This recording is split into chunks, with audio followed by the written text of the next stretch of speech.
ٹنڈو آدم سے سانگڑ سے ٹنڈو آدم آتے جاتے بیچ میں پھاٹک آتا ہے، ایک ریلوے کراسنگ آتی ہے، وہاں ایک ناٹی سی دیوار جس میں پھاٹک جڑا ہوا ہوتا ہے، اس پہ ایک فقیر بیٹھا ہوا تھا. میں آپ کا نوکر ہوں، اسی حلیے میں پھرتا ہوں پوری دنیا میں. تو اگلی سیٹ پر بیٹھا ہوا تھا، اس نے مجھے دور سے دیکھ کر سلام بھی کہا اور یا علی مدد بھی کہا، اور میں نے بھی سلام کا جواب بھی دیا اور مولا علی مدد بھی بولا. تو وہ دیوار سے کود گیا، نیچے اترا اور آواز دے کر کہنے لگا کچھ دوں؟ آپ یقین جانیے میں نے کہا مجھے پہلا فقیر ملا ہے. فقیر مانگنے والے کو نہیں کہتے، فقیر دینے والے کو کہتے ہیں. یہ جو روڈ رستوں پہ مانگ رہے ہوتے ہیں نا، یہ ذلیل ہیں.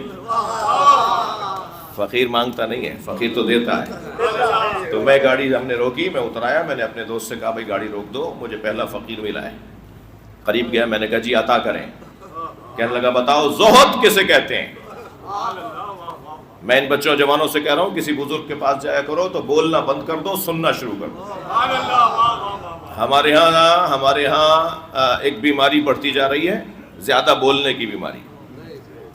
اور یہ بھی عادت اتنی ہو گئی ہے زیادہ بولنے کی کہ اتنا بھی خیال نہیں ہوتا کہ میں کسی بڑے کے پاس آیا ہوں تو یہاں تو میں خاموش ہو جاؤں، یہاں تو اس کو بولنے دوں.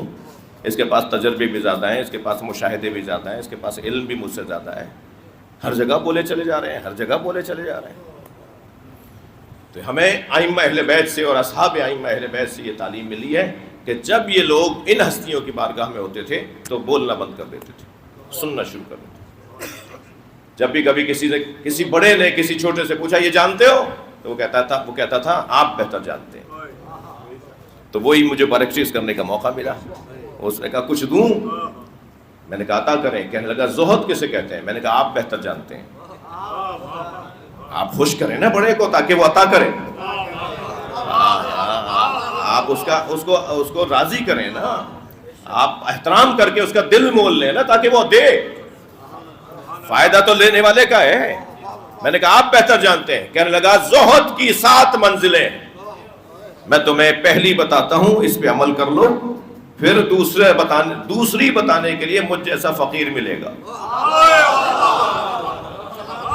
میں نے کہا جی عطا کریں. تو کہنے لگے کہ زہد کی پہلی منزل ہے ذات کی نفی. اپنی شخصیت کے قائل نہیں رہو، اپنی ذات کی نفی کرو. ہر کچھ مدت کے بعد تمہاری جو ذات ہے نا، یہ موٹا سانپ ہو جائے گا. اسے دبلا کرنا ہے، اسے دبلا کرنا ہے.